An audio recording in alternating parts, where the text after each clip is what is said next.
Hey guys, welcome to my Air Jordan 4 Bred review. These shoes were bought from AliExpress.com. AliExpress.com is a Chinese website that's known to sell fake or imitation products. So of course, that being said, these shoes are also an imitation of the real shoe. Starting off on the bottom of this shoe, you can tell that on the Nike logo, there's a bit of a paint mistake right there. And also, I want to point out that the rubber, it's kind of soft. I think the quality is not as good as the real shoe. As you can see, when I press into it, it leaves marks. And also when I bought the shoe, the rubber was already kind of dirty. But other than that, everything looks legit. Even the stars. I don't know how many stars are on the real shoe, but stars, the patterns, everything looks well put together except for the soft rubber and the paint mistake.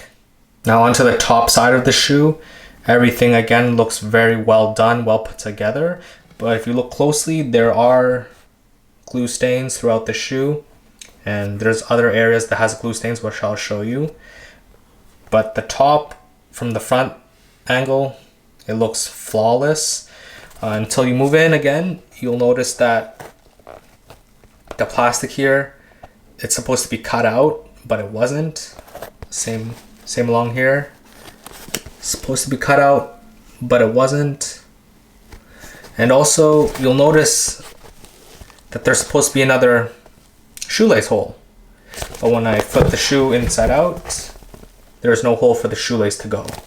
So those are the real two flaws from this angle. When it comes to the front of the shoe, everything again looks very on point. As you'll notice the stitching is well done. There's no extra stitching, even throughout the front of the shoe here. All the stitching is perfect. The mesh is also perfect. Now this is where you can really tell that this shoe is not the legit shoe, is the tongue. You'll notice that it starts curvy and then it dips down. So this is enough to raise suspicion that this may not be the real shoe. This tongue here should be a little more curvy, not so straight. And it's not supposed to kind of come out on the side. It's supposed to be round if you look on the real shoe. But on the patch where it says Flight, the lettering is correct. Even the Jumpman is correct. On the inner side of this shoe, everything looks perfect once again. Except earlier, like I said, these are supposed to be cut out.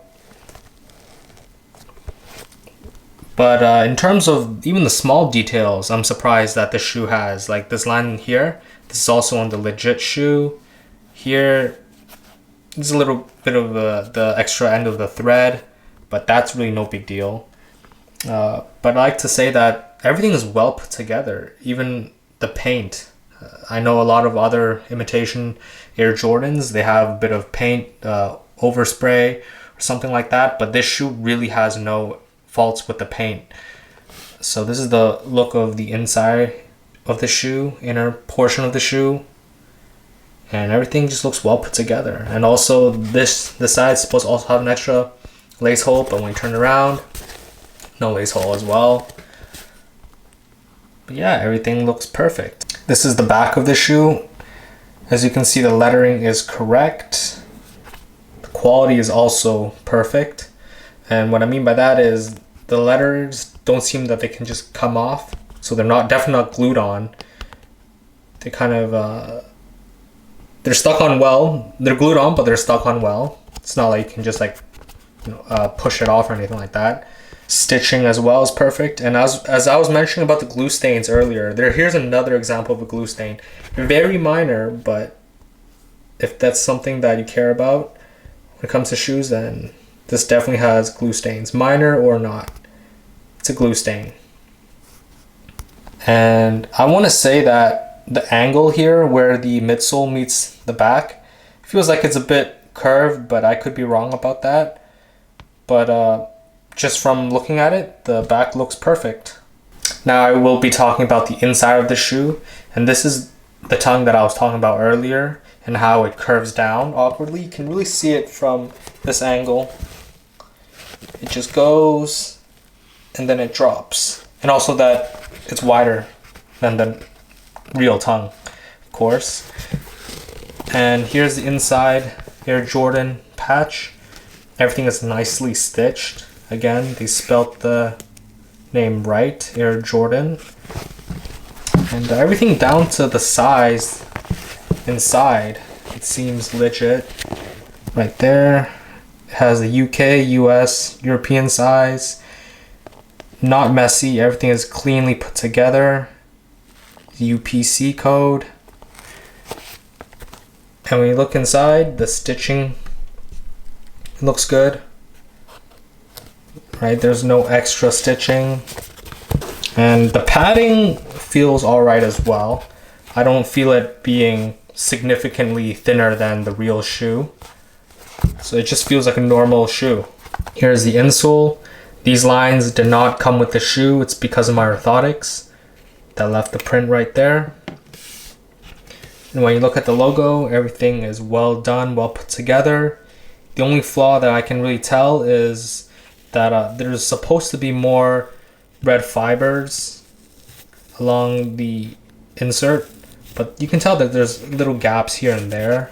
And also the thickness of the insole seems to be significantly thinner than what I would expect from an Air Jordan. Just looks like this. Yeah, very thin, cheap feeling, flimsy. Quality is not so great on the insert. This is what the shoe looks like on feet.